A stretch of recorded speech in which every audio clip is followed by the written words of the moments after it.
Hey, thanks for making it to Veterans Info Tip. I'm glad you made it. Look, there's been a lot of conversations, a lot of information being pushed out about the PACT Act. Stop and listen to this.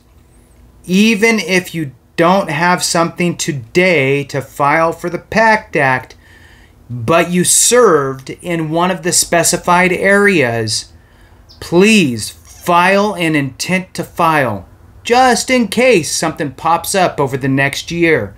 The reason why is because if you file an intent to file before August 10th, or by August 9th, right, which means file it today.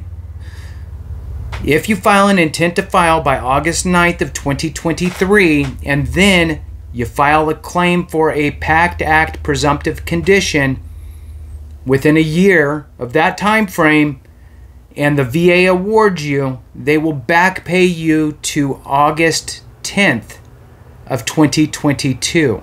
So an additional year worth of back pay. So you could potentially get up to an additional, 2 years worth of back pay if you end up waiting a full year to file your claim with your intent to file. But look, here's the bottom line. I'm a big fan of, hey, even if I don't need it, I'm going to put it in place just in case, because you just never know when something's going to pop up. Now, there could be other reasons why you'd want to file your intent to file now. You might have a condition that you want to file for, but you just haven't gotten around to getting your diagnosis and getting your claim put together. Do this, file the intent to file, ITF, file that form, so that way you are protected for the next year in the event that you file your claim. Now I'm going to read a few things here from the PACT Act. Hit the thumbs up, subscribe, share with a friend, all that good stuff, because that helps to get this information to circulate a little bit more and get into the hands of those that may not have heard it, might not have heard it, may not have, whatever. You get what I mean. All right, so file your PACT Act claim by August 9th to be eligible for backdated benefits. There's no deadline to apply for PACT Act benefits, but if you file your PACT Act claim or quickly submit your intent to file by August 9th, 2023, you may receive benefits backdated to August 10th, 2022. So don't wait, apply today. So again, it's either filing a claim or filing an intent to file, right? Which is just informing the VA that you plan to file a claim within the next 12 months of that date. And guess what? With your intent to file, if you don't file a claim, nobody cares. It's just it expires, it goes away. So you'd rather have it in place and not need it than need it and not have it is the bottom line. So reading into it a little bit here on the VA's website, just to give, for the person who doesn't know much about this, I'm just going to read this so to give some kind of high-level overview. The PACT Act is a new law, a year old now, a new law that expands VA health care and benefits for veterans exposed to burn pits, Agent Orange, and other toxic substances. The PACT Act adds to the list of conditions that we, the VA, assume or presume are caused by exposure to these substances. This law helps us provide generations of veterans and their survivors with the care and benefits they've earned and deserve. This page will help answer your questions about the PACT Act, what the PACT Act means for you and your loved ones. You can also call the VA at 800-698-2411, and you can file a claim for PACT Act-related disability compensation or apply for VA healthcare now. And then here is a little more information. What's the PACT Act and how will it affect my VA benefits and care? The PACT Act is perhaps the largest health care and benefits expansion in VA history. The full name of the law is the Sergeant First Class Heath Robinson Honoring Our Promise to Address Comprehensive Toxins Act. The PACT Act will bring these changes. Expands and extends eligibility for VA health care for veterans with toxic exposures and veterans of Vietnam, Gulf War, and post 9/11 eras.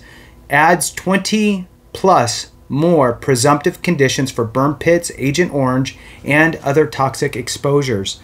adds more presumptive exposure locations for Agent Orange and radiation, requires VA to provide a toxic exposure screening to every veteran enrolled in VA healthcare, helps us improve research, staff education, and treatment related to toxic exposures. If you're a veteran or survivor, you can file claims now to apply for PACT Act-related benefits.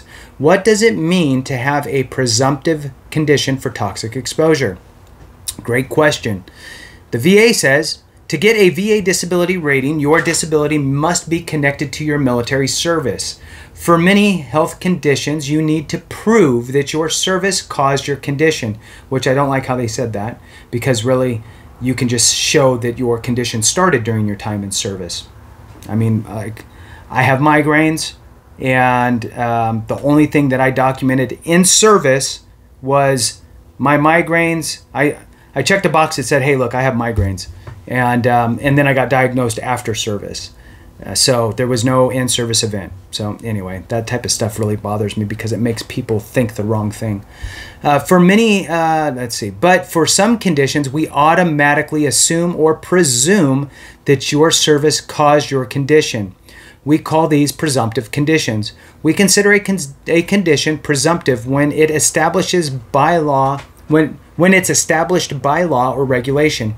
If you have a presumptive condition, you don't need to prove your service caused the condition. You only need to meet service requirements for the presumption. Then it has a list here of Gulf War era and post 9/11 veteran eligibility, and I'm not going to go through all of them. I'm just going to read the questions, and then you can know that you can find this information. So it has the questions here and answers. I'm going to do the questions. What burn pit and other toxic exposure conditions are now presumptive? How do I know if I have a presumptive exposure to burn pits? Are there more exposure-related presumptive conditions? Am I eligible for free health care as a post 9/11 combat veteran? What if I was discharged or released before October 1st, 2013? Vietnam era veteran eligibility has a list of questions. What new Agent Orange presumptive conditions will VA add? Are there more exposure related presumptive conditions?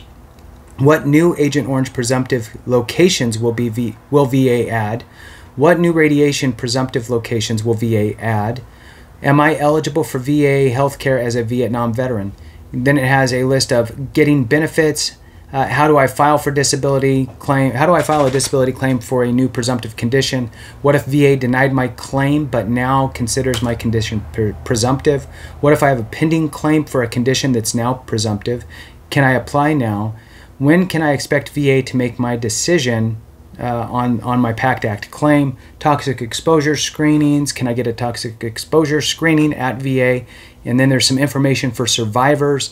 Can veterans survivors get compensation payments under the PACT Act? What if VA denied my DIC claim and I think I'm now eligible? What other VA benefits should survivors be eligible for, or are survivors eligible for? So those are the questions that you can find answers to on the VA's website. And so I will try to put that in the comment section. So thanks again. I appreciate you watching. Just wanted to remind everybody about the PACT Act and to file that intent to file if you're not planning on filing a claim within the next week or so. Thanks again so much for watching. I appreciate you. Have a great one. And remember, if we don't take care of each other, something went wrong.